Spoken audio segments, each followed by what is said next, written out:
Hey everybody, it's Mr. Han, and this week we start in on optics.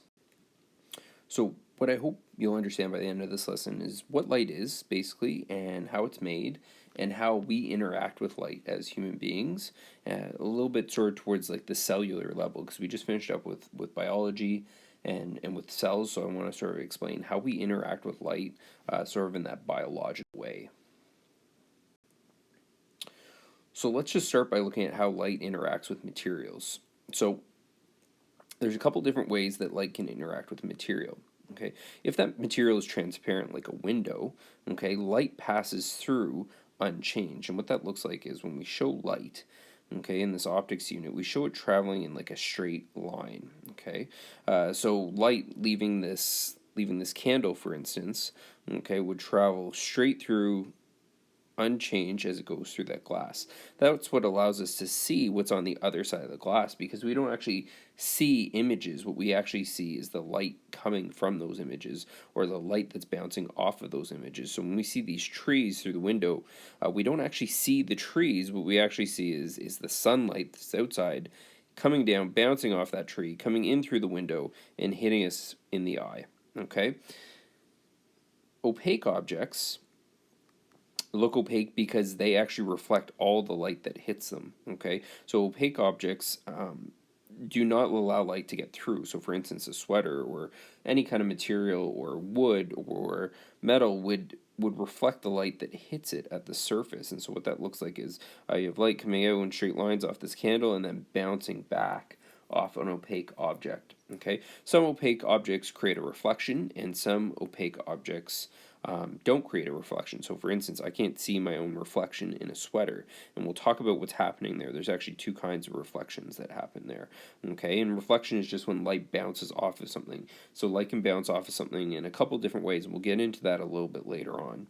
Okay, and then we have what are called translucent objects. Okay, so translucent objects, light is getting through that object. Okay, but it's not in such a way that we can actually form an image on what's on the other side. And the reason for that is some of that light is getting through, but then being bent as it comes through that material. In optics, we call it's being refracted.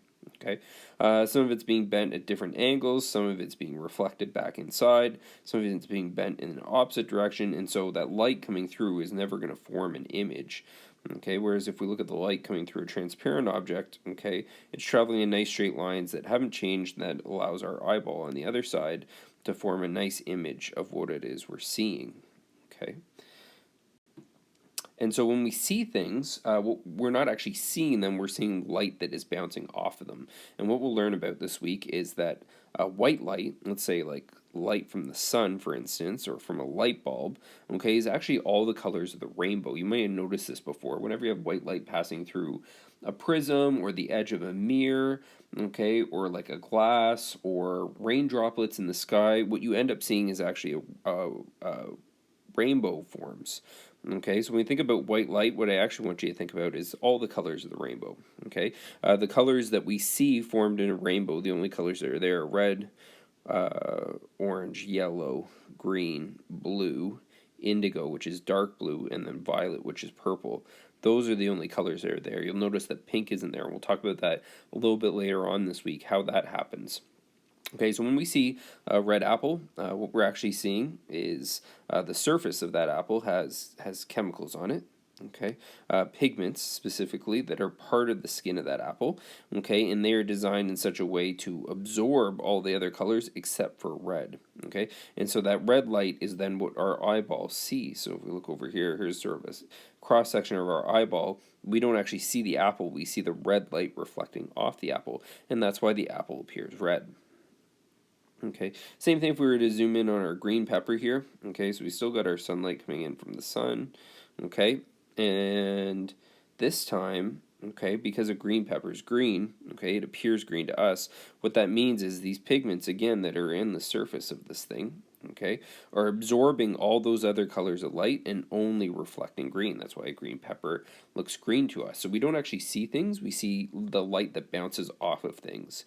Okay, and so green pepper looks green to us because it bounces green light into our eye. From our eye, what happens is the light travels through the eyeball. Okay, it kind of does like a crisscross like this lens at the front.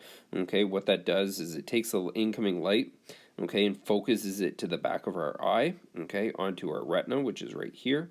Okay, you may have heard retina display before. And what it actually does is it forms an upside down image. So there's our green pepper kind of upside down. It'll form right there. That's where the image will form, right on our retina, right there.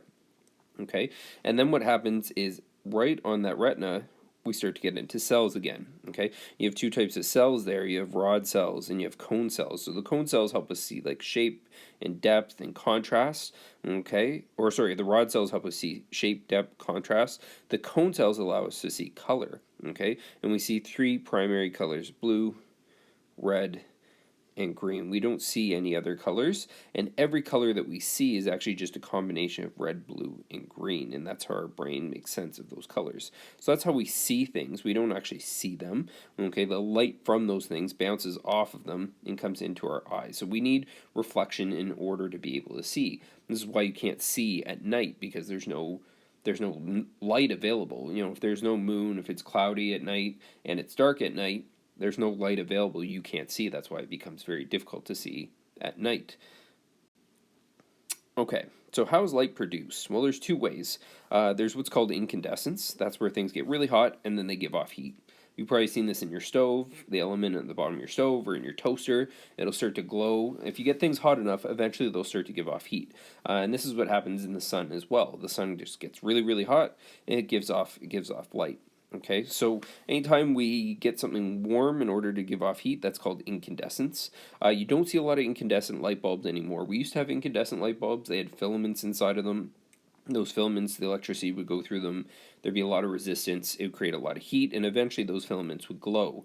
We don't use those anymore because you're losing most of the electricity you're using as heat when really what you want is light. So it's really inefficient in that way. We've moved on to like LEDs or compact fluorescent light bulbs. Okay, luminescence is a different way of giving off light where things don't get hot. You're not just using heat to generate light. That doesn't say that a little bit of heat isn't produced. It's just not as much heat as necessary. It's not like you have to get the heat first and then the light. Okay, so we'll look at some examples of these. So there's a lot of different ways that we can get luminescence. There's what's called chemiluminescence. So where we mix chemicals and we can get light to come out just from purely mixing those chemicals. No heat added, no heat given off. Okay, this would be like glow sticks, for instance.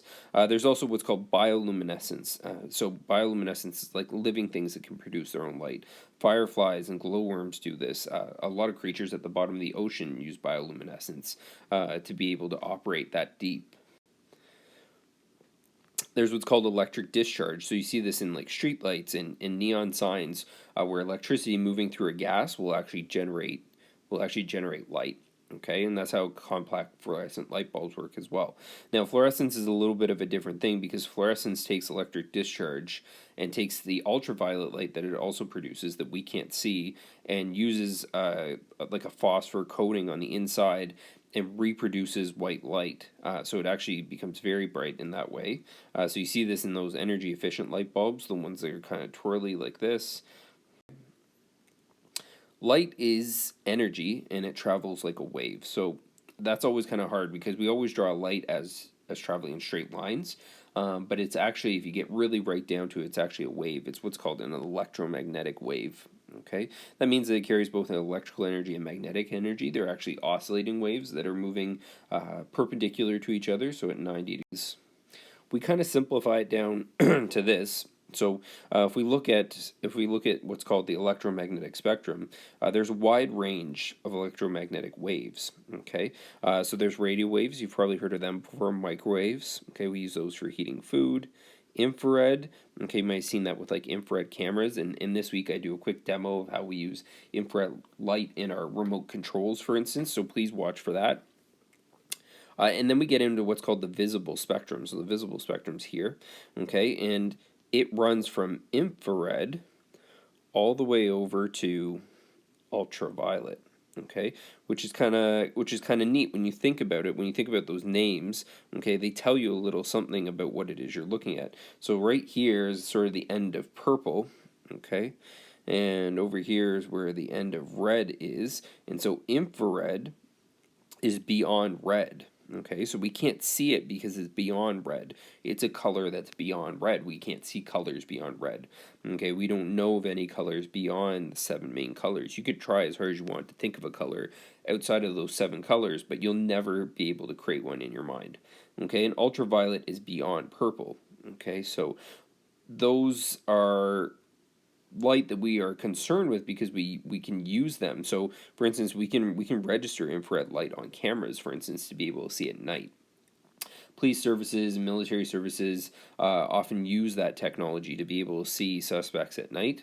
Okay, ultraviolet, okay, is another one that we have to be concerned of. We can't see it, but we're being bombarded with ultraviolet light every day that we're out in the sun. And I showed a quick video this week on sort of the dangers of being hit with this ultraviolet light. So what you'll notice is as we move along the spectrum, left to right, okay, the wavelengths are getting smaller. So the space between two different waves are getting smaller and smaller and smaller, smaller.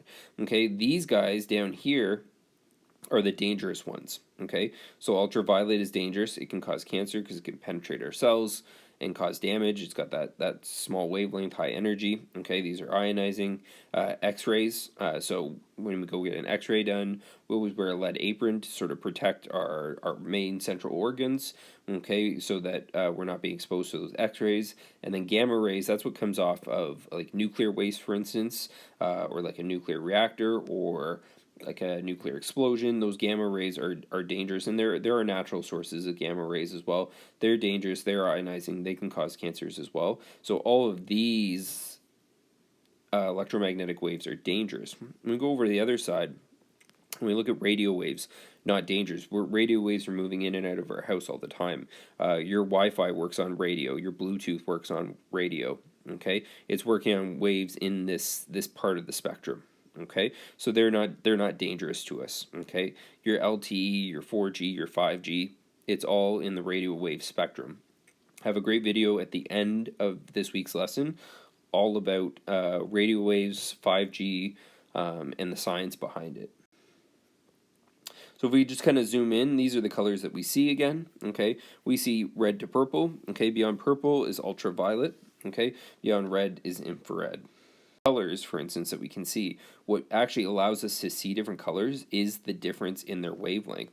Okay, so these guys down here, the ultraviolet, just close to ultraviolet here, the purples, really small wavelength. Okay, then when you get to the reds, the wavelength gets much larger.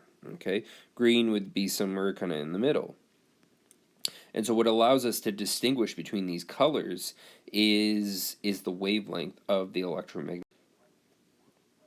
So one of the most important characteristics of wave is its wavelength. Okay, like I said, it's those smaller wavelengths, higher energy, higher frequency waves that cause damage to us, the X-rays, the gamma rays. Okay, the larger ones like the radio waves and the microwaves, they don't cause damage to us. When we look at the creation. So there are many different kinds of electromagnetic waves, and the main difference between them is their wavelength. And so when we arrange all these wavelengths together, that diagram that I showed you before is called the electromagnetic spectrum. Okay, we only see a very narrow part of the electromagnetic spectrum. You can't see your Wi-Fi signal. You can't see your cell phone signal. You can't see your Bluetooth signal. You can't see those things. Okay, you can't see the infrared coming out of the end of your TV remote. Okay, those signals are invisible to us. We can only see the colors that we can see. We can't see anything else.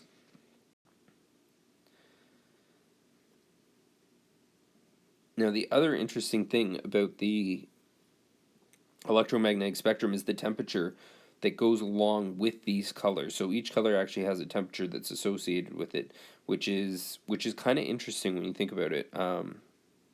So it's the temperature of the objects at which radiation is the most intense wavelength emitted. So again, when we look at those infrareds, we can be able to see our bodies give off infrared as heat, and we can see that at night. So something that's warm gives off a lot of infrared. Something that's cold would not give off a lot of infrared. And so a camera would be able to detect somebody just based on temperature. So that's sort of our introduction. The second part of the lesson comes up later this week where we get really into just looking specifically at the colors. If you have any questions about this week's material, please feel free to email me.